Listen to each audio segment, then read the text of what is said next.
through building community. Rachel is also an accomplished long-distance athlete of her own, finishing a 200-mile run in Haiti, as well as finishing the 2023 version of Cocodona 250, which we will be chatting about for sure. Rachel is fairly new to running, having moved to Philadelphia and joining the sport in 2016, trying to make friends like most of us do with these sports. On Thursday, here's a note for our Everyday Athlete Podcast Network. On Thursday at 6 p.m., the Beyond the Finish Line podcast will be live with guest Chris Morrison. Make sure to join us then. As host Joe Harden will be interviewing Chris for his 9th episode of Beyond the Finish Line. Also on our YouTube channel, the Running Tales Show with Craig Lewis from this morning is available. Craig's guest was Jake Griggs, and it is a fascinating conversation. So without further delay, let's bring Rachel on to the show and talk more about ultra running and women ultra running. Hey, Rachel, how are you? Hey, Jason, I'm doing well. How are you? Fantastic. Now that I get to talk to you for the next 30, 40 minutes. I'm excited too. I appreciate your time. So in the intro, I mentioned that you moved to Philadelphia in 2016 and got into running to make friends.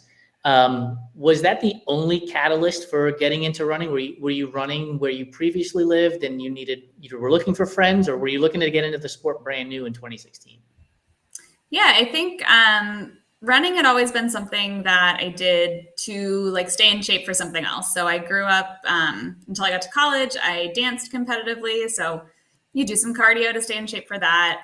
In college, I played on our ultimate frisbee team. So again, ran a little bit, was active, but running was never the primary sport or athletic thing I was doing.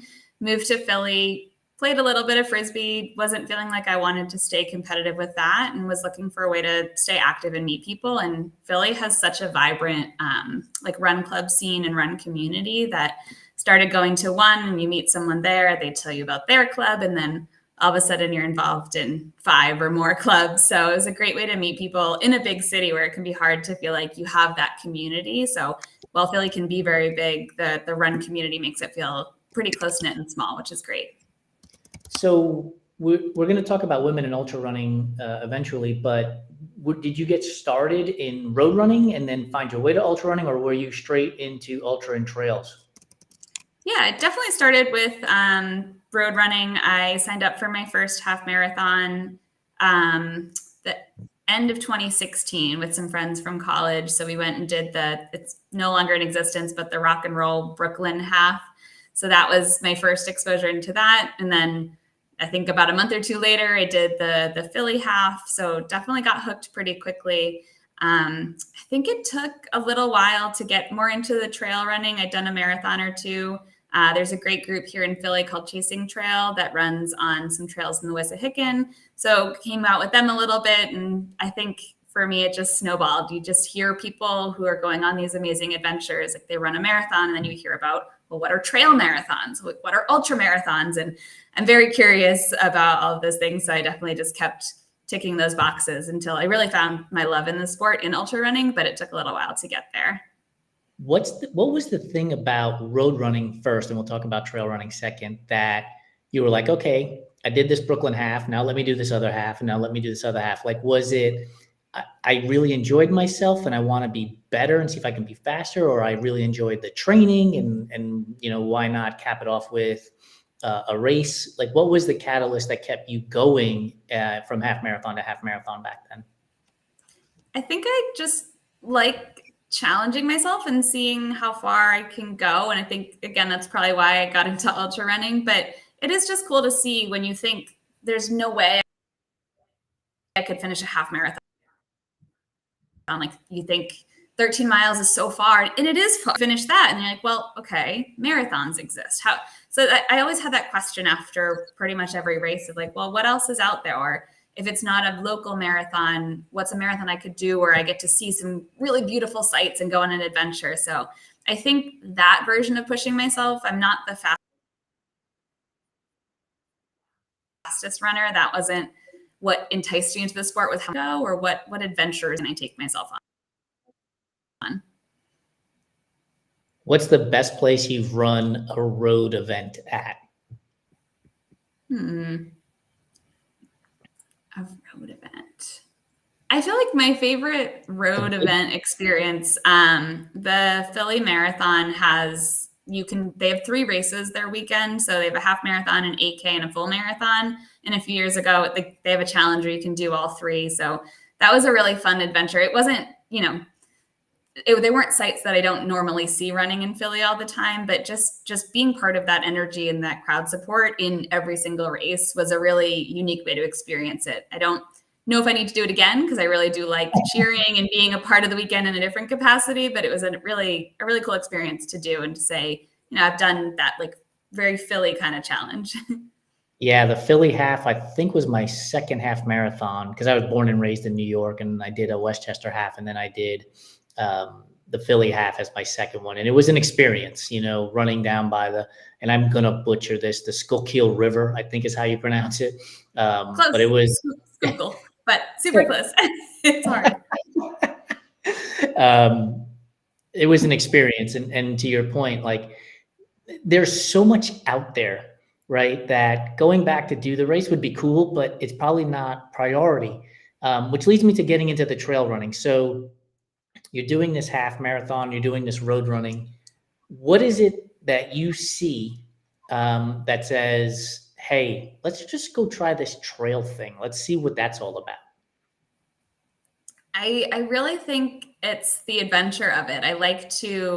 I'm born and raised in the East Coast. I've lived here all my life. And so many of these trail races I think are really enticing. I've gone out west a lot. I've seen so many beautiful sights. And I think the special thing about a lot of these trail races, no matter where you are, you're often getting yourself somewhere on foot that you maybe wouldn't really be able to see otherwise. Like maybe it would have been too long of a hike, or I love the feeling in that moment when you get yourself to this beautiful vista that's maybe like 13 miles from the trailhead, and you're like, wow, this is a tough spot to get to on foot, but I was able to do that and have this experience, through my own body and my own power. So you find trail running.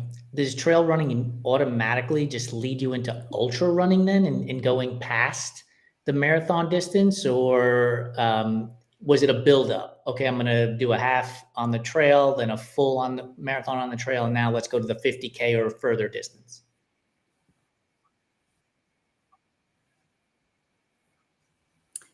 I think so I did a trail marathon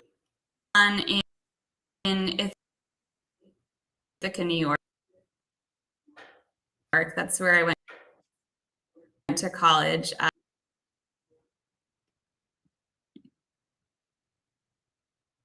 That was brutal because Ithaca is quite hilly. And that I'd had thoughts or ideas about, I'd watched her do that, and I'd watched her take on the training. I'd run with her a little bit and gotten to know her better through that. And I always describe it as I get that like itch in my brain. And when you have that big project or that thing, you just know it's so scary and daunting, but I can't stop thinking about it. The run across Haiti was that for me. So I think to prep myself for that, I figured, let's try a trail marathon. Let's try things that are just a little bit more and more out of my comfort zone to see if I'd feel ready to take this on. And then in 2019, I did that run in Haiti, and that was my first ultra, because embedded within that, there are some days that are sub ultra distance. Like one day is a 13-mile day, but then there are some days that are huge. Like you have a 34-mile day, a 52-mile day. All of my first ultras kind of embedded in that one. So I think that it was just that the big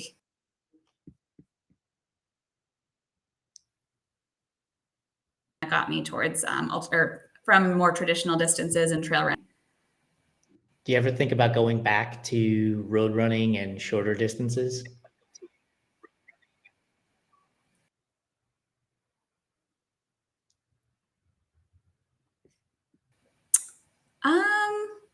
Not really.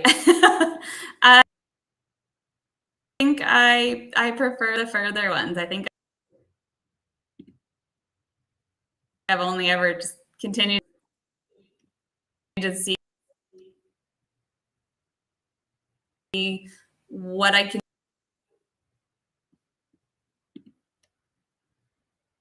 do that's further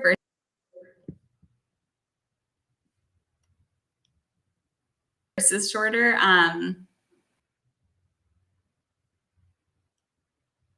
I still, like, when I'm not in a big training cycle for an ultra, I'll do some shorter runs or interval workout and work on speed, but it's not what gets me excited about running. So not anytime soon. So we have a few questions from the audience.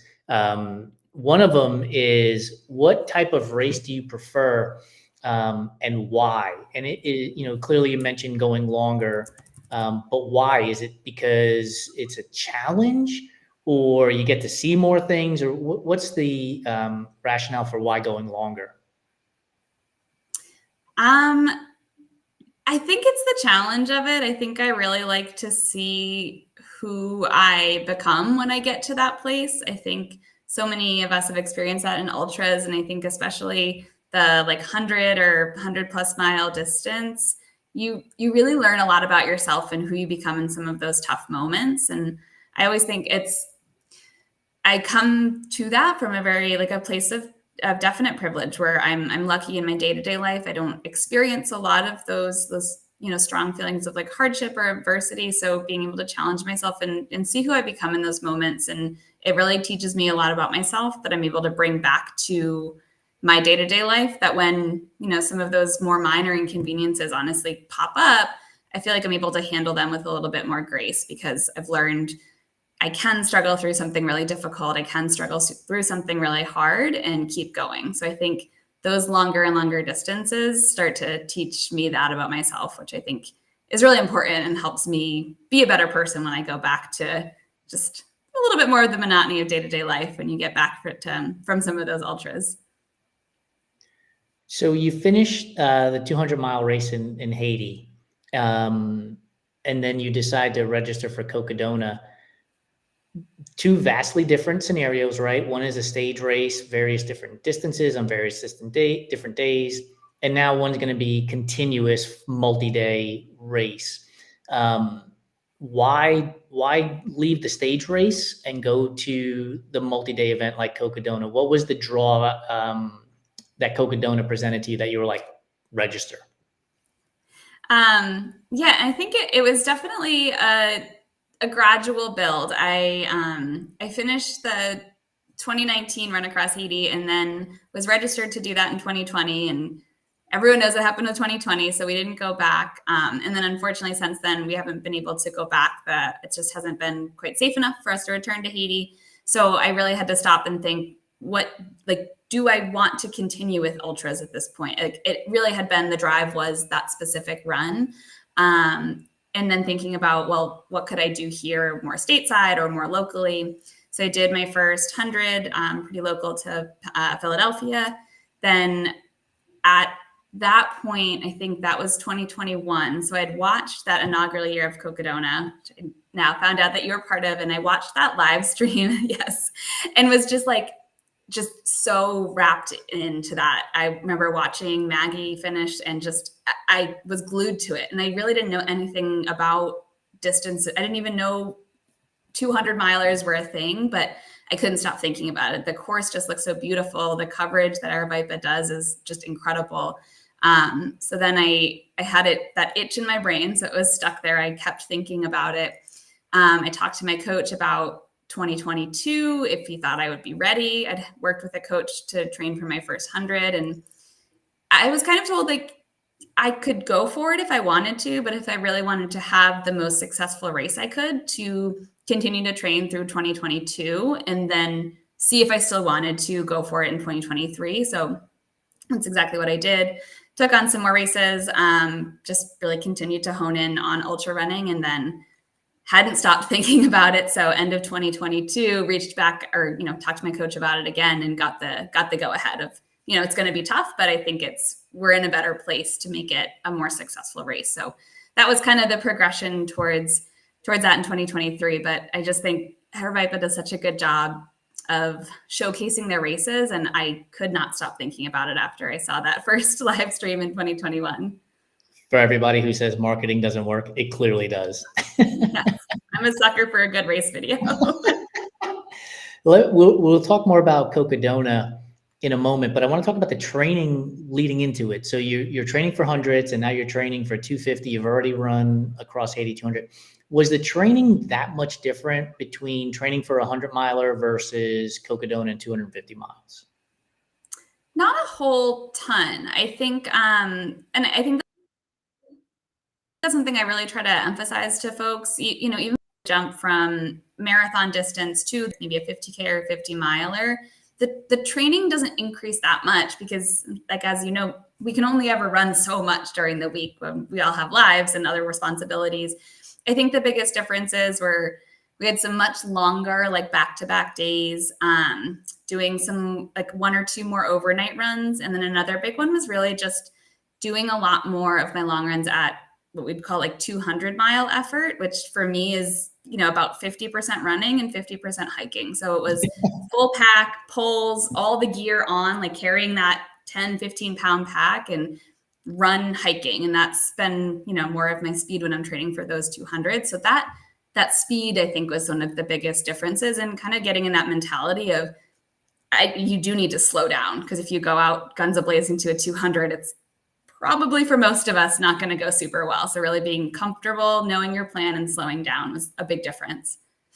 100%. You know, it's funny because when I tell people when I train for 100-milers, like my max volume in a week is 40 to 50 miles. And I know people get up to 100 miles plus for those things, but I'm more of a low volume athlete, because I'll also swim and cycle, which will help, you know, with the endurance part of it too. And there isn't much of a difference between 100-mile training and 250-mile training in my book either. I'm with you on that. It's about the longer back-to-back days than anything else.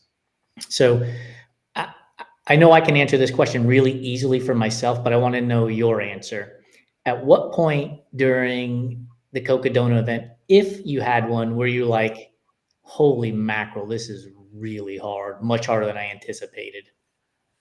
Yeah, it's one that I've heard so many other Cocodona runners and finishers talk about. So I'm curious if it's yours as well. But that the descent off of Mingus, I think, is one of the hardest sections of that race. I feel like it gets overlooked, because you look at the climbs and you think, okay, I've got to go up however many 1,000 feet. That's going to be tough, and you don't think about how far a descent would be. But I think that the descent off of Mingus Mountain is about, I think it's over 4,000 feet and about like 15 to 17 miles. So it's pretty steep down. It's decently technical. It's a lot of like loose, rocky sections. And I hit it in the middle of the day. It was hot. It was exposed. I kept like tripping and catching my toe on rocks, and that downhill can really crush your quads. And that was a moment. I was also, you know, my partner was pacing me, so I felt more comfortable with him. And I just started sobbing, like just absolutely sobbing, not because anything was, you know, broken or torn. I just kept saying, like, this is so hard. This is so hard, like over and over again. And I think that was a moment that was super low and very challenging. But I do think I haven't ever forgotten it, because I came into that aid station in such a low spot. I thought, I'm only about halfway. I've gone 125 miles. How the heck am I going to go 125 more?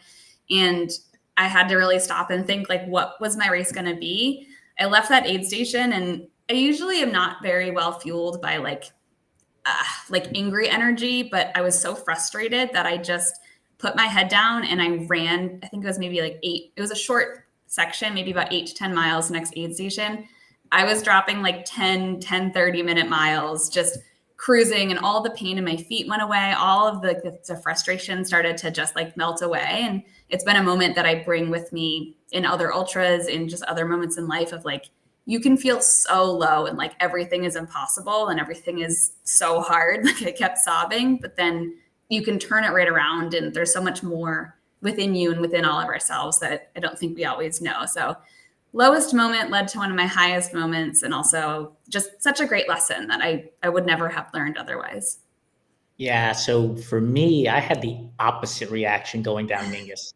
I had gotten there in the middle of the night, had 2 vegan dogs at the aid station up there, which were fantastic. Took a couple 3-hour nap, and Maria Simone, my captain and pacer for that stretch, we left as the sun was coming up.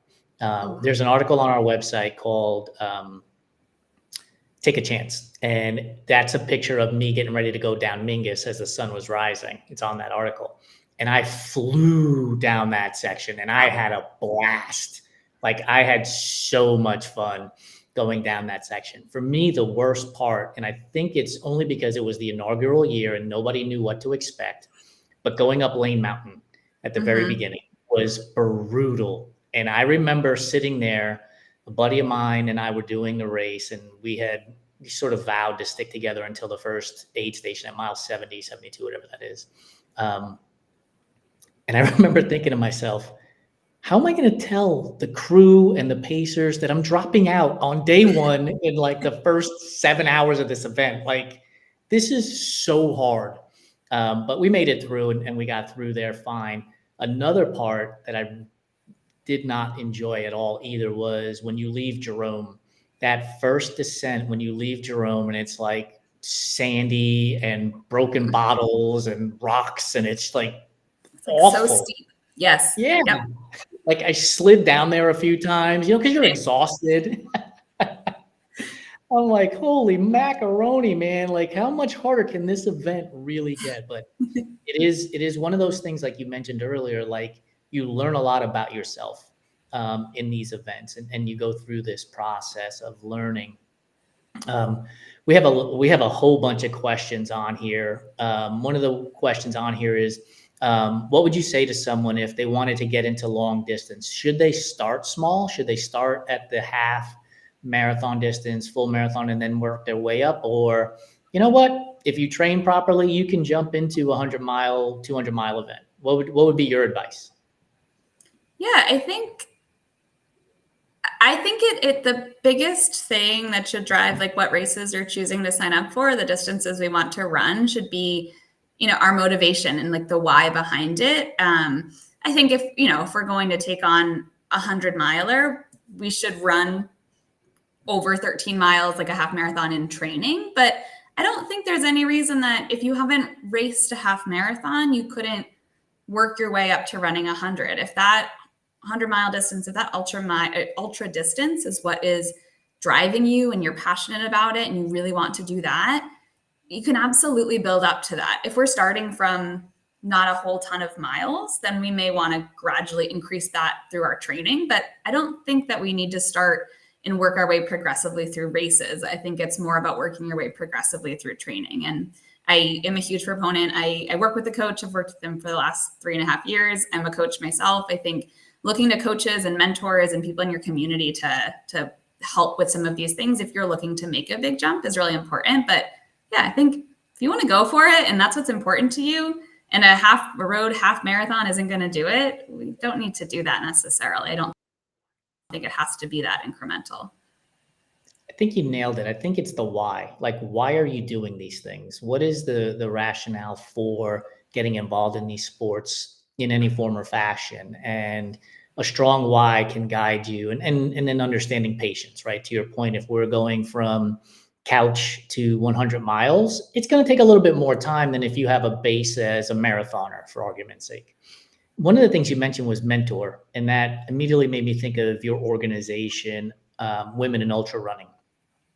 And in the introduction, I said the goal was to make long distance ultras less intimidating for women through building the community. When you say less intimidating, are we talking about covering the distance or running on your own, or what's the intimidation factor that you are trying to eradicate for women and get them involved in ultra and trail running? Yeah, I think it comes from a lot of different places. So I think there's the fact that when we put on our events, and also we have an online community, they're all centered around ultra running topics. So I think the sport itself can feel really intimidating, just in the sense of there's so much you need to plan for and learn about and know to do.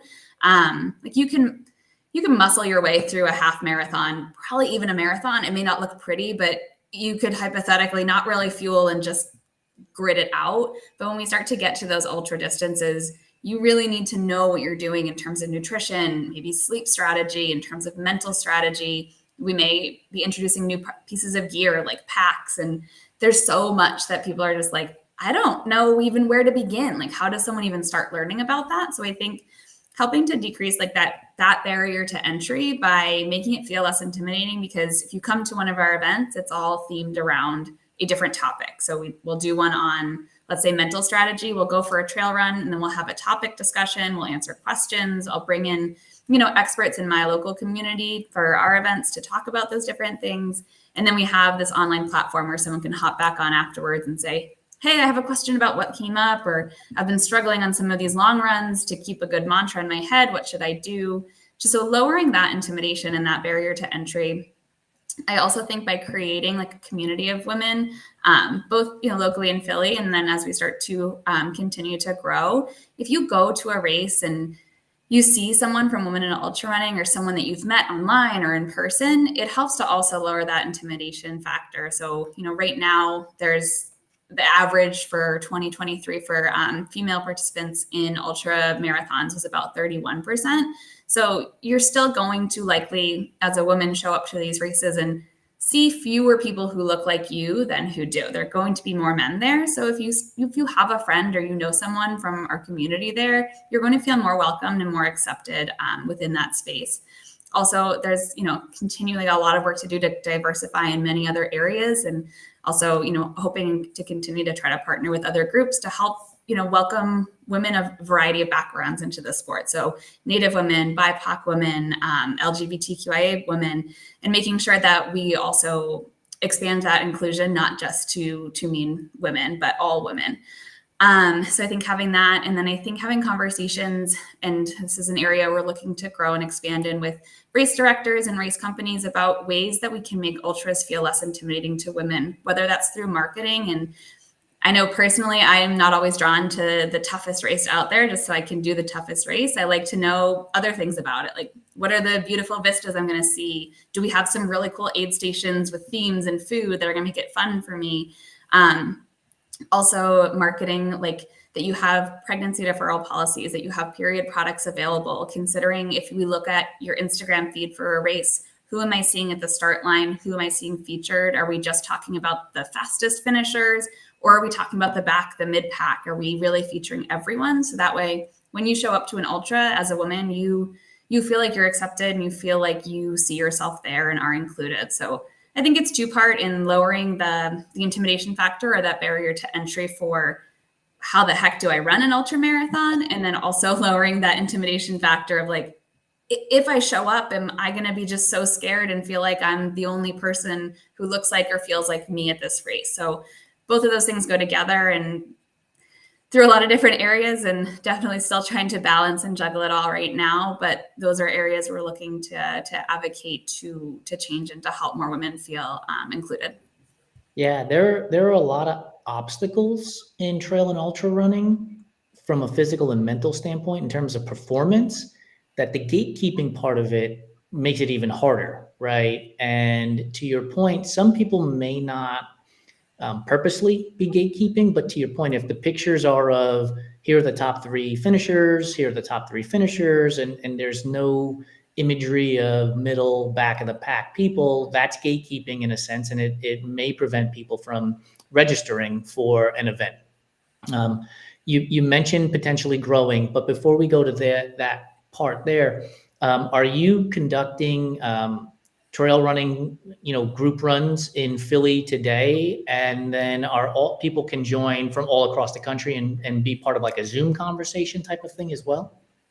Yeah, so at this point, we have our in-person events currently are limited to the Philadelphia area because that's where I live. And as I've mentioned to a couple different people, like I thought this was going to be a 4-part event series, and it just really grew and is continuing to grow. So it started with just events locally, but all of our in-person events usually run about once a month. And all of our big kind of, I'd say like maybe flagship sort of events are focused around like a topic. So we do not an ultra run, we do a trail run.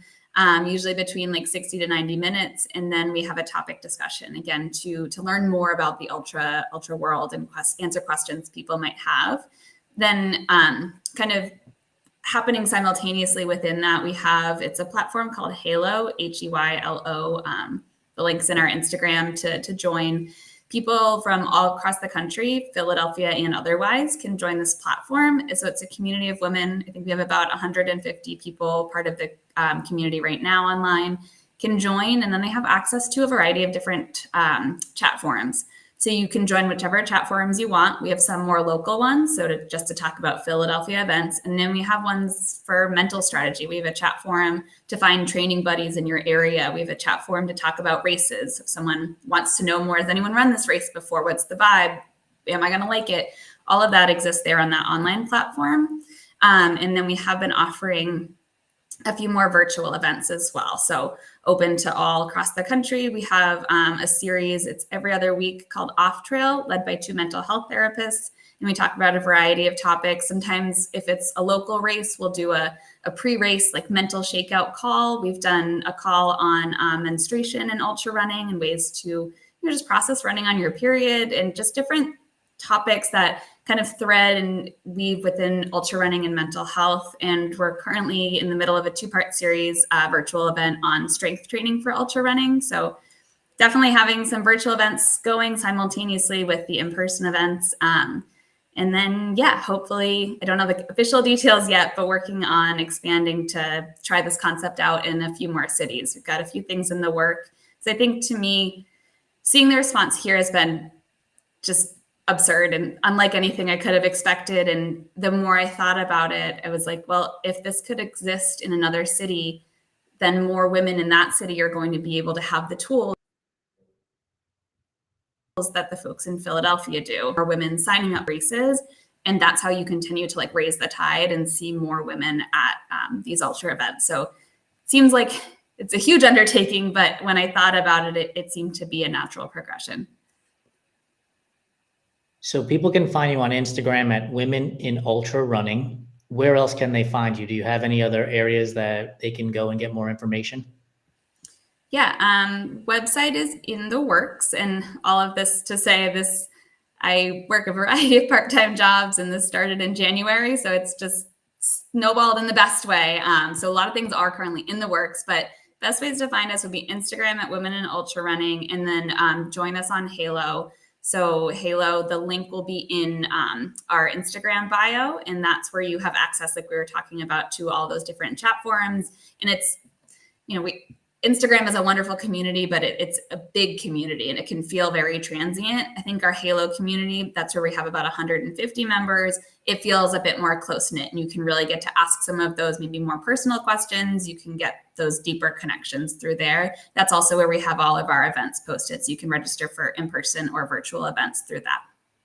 This is really cool. About last week, I guess, I interviewed Hunter Ralston, who is the founder of Women on Wheels, which is a cycling group that is looking to remove the intimidation factor in cycling. And so to have Women in Ultra Running, with another platform to remove the intimidation barriers in trail and ultra running is really cool. So kudos to you on getting that up and running. And however Run, Try, Bike can help, the things that you said about inclusivity from BIPOC to LGBTQIA plus community is everything that I founded this business on. So whatever we can do to help you as you grow, please let me know. Shout out before I get into our rapid fire food questions to Ohm and Andrew Marvin, who are racing Bigfoot 200 this upcoming week/weekend. Speaking of ultra and trail runs, so shout out to you guys. It's been a fantastic conversation, Rachel, with you. And we look forward to sharing your information on our podcast, which you will get next Sunday. For those of you who are joining now, it'll be on our YouTube channel and our website on Friday. And we'll share those in our stories as well as on Threads and Twitter and Facebook as well. Are you ready for our rapid fire food questions? I think so. Yeah, let's do it.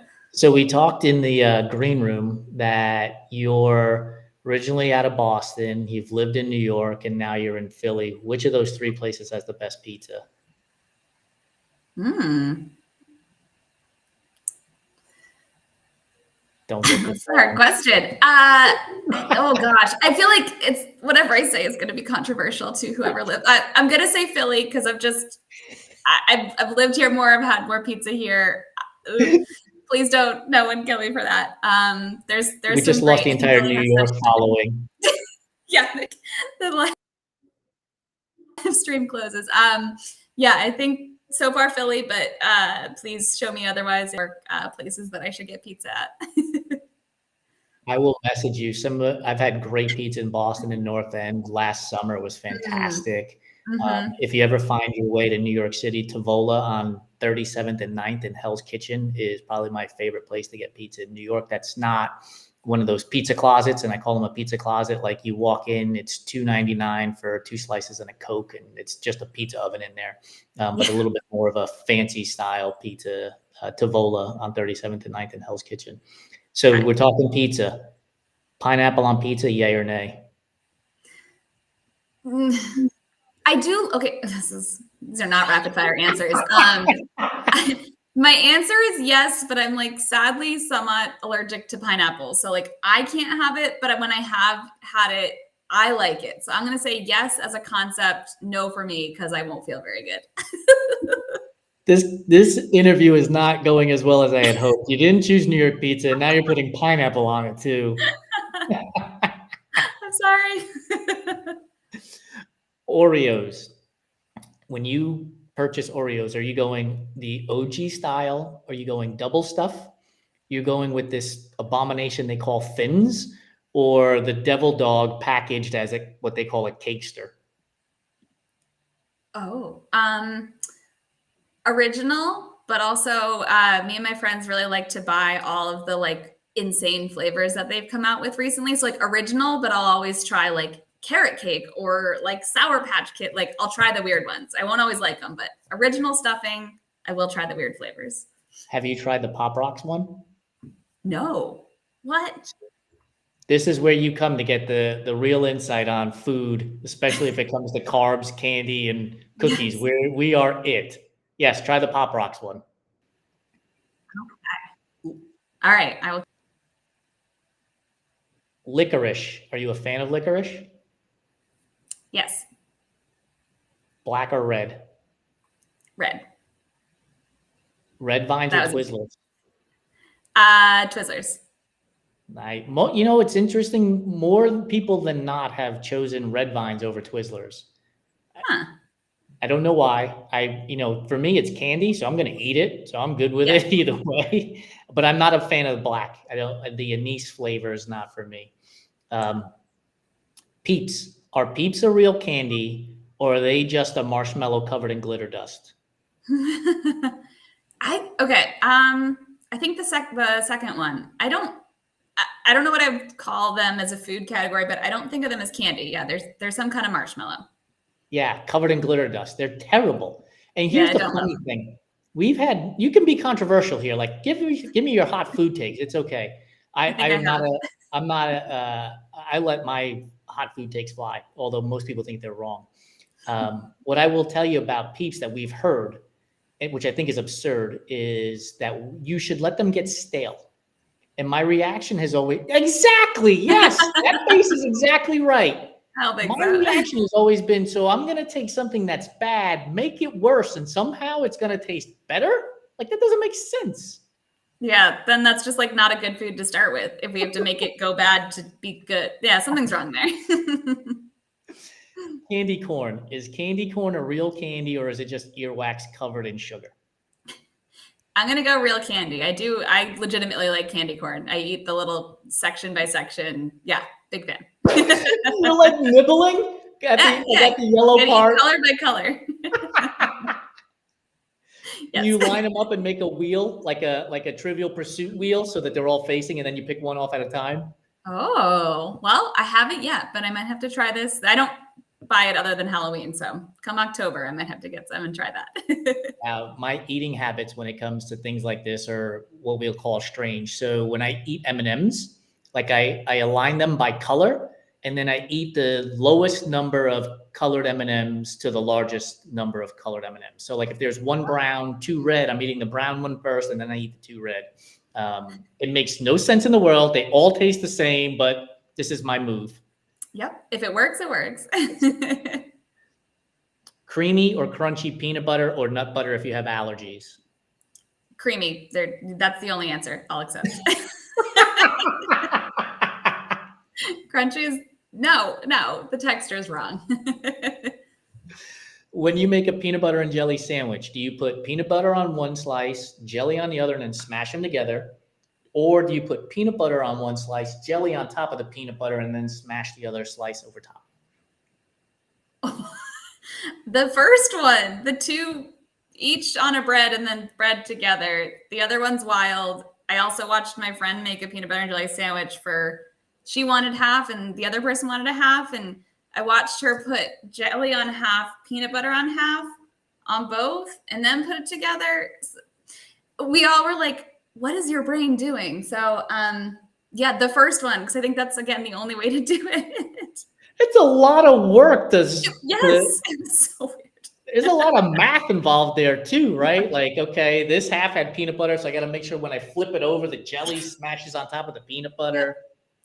Everyone's brains work so differently, and that's what makes us all great, but it's amazing. Sometimes it's odd. Okay, so now you've made your peanut butter and jelly. You've got it in front of you. Are you one of those people that's like, I'm just eating the whole thing, or do you cut it in the following manner? 2 rectangles, or 2 triangles, or 4 squares, or 4 triangles? Wow, there are so many. I didn't know that many options. If I'm going to cut it, it's going to be 2 triangles, but I'm not super rigid. I don't have to cut it, but if I am, it's going to be triangle. I'm a 4 triangle guy. My mother did it for me as a kid, and I've always treated it like tapas, like Spanish tapas, like you get the little piece, makes me feel fancy. Yes. I'll have to try that too. Is a hot dog a sandwich or a taco? See, I don't think it's either. I think it's a hot dog. I think it lives in its own category. If it's going to be something, I guess sandwich if I have to choose, but I think it's its own. I love it. Red velvet cake. Is that a real flavor or is it just chocolate cake dressed up to go to the prom? The second one. It's just dressed up like chocolate or vanilla cake. I don't think it tastes like anything. I'm going to have frosting. I should just have fruit cake. That one's better. Yes! Yes! If we're going to have cream cheese frosting, he's going to be on carrot cake. Like the spices, don't give the me nuts, that chocolate cake. Yep. You're going to give me chocolate cake that you're going to upcharge me for red food dye. Get out of here. You said carrot cake with nuts. What about with raisins? Yeah, as long as it's not too many. I'm not a huge raisin person, but it works within a carrot cake. So yeah, it can be there. The golden ones are good too in carrot cake, I think. Yeah, they're very good in carrot cake. Okay. Favorite flavor of ice cream? Oh, that's hard. I love ice cream. It's one of my top 2 favorite foods. Favorite flavor. A really good creamy strawberry. And it's very classic, but like a good strawberry is amazing. Like a really good like fruit vanilla ice cream. Do you want the strawberry pieces in there too, or just strawberry ice cream without the pieces of strawberry? I think the pieces, yeah. You said it's one of 2 of your favorite foods. What's the second favorite? The other one's just cheese, like any kind of cheese, any variety. That's my number 1 favorite food. Is just any cheese you can find is great, and then ice cream. We have hard-hitting questions here, so you have to make a choice. You only can have one variety of cheese for the rest of your life. Which one are you going with? It's goat cheese. It's not the most practical, but it's my favorite. Like a creamy goat cheese is so good. By the way, the comments on Instagram are flying through this conversation, and they're fantastic. I feel like I'm going to be canceled for my food choices. Purely running Lori's got Yas for creamy. She's called you that you're not a savage. I'm assuming that's based on how the sandwich is put together. Double A Ron Triathlon. I'm assuming it's Aaron Triathlon. It's a hot dog, and he's laughing about that comment. It's his own category. He's all in on eat the sandwich whole. He's clearly against candy corn. He is all in on red licorice. And Lori has a question now too, which is, are ice cream and cheese the same food though, just in different variety, just in a different package? I mean, no. I mean, yes, I see the question, but like, no, they can't be the same. I don't know. I don't know why, but no. So ice cream. So are you like all in on ice cream, or you're like, yeah, I'll have some gelato or sorbet too? Gelato, yes. Sorbet, no. I'd rather just have like a fruit forward ice cream. It's not like creamy enough. It's got to be like really delicious. Soft serve ice cream, great. Like, yeah, not sorbet, meh.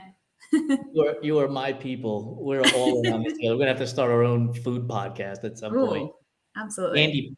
Candy bar. Favorite type of candy bar is?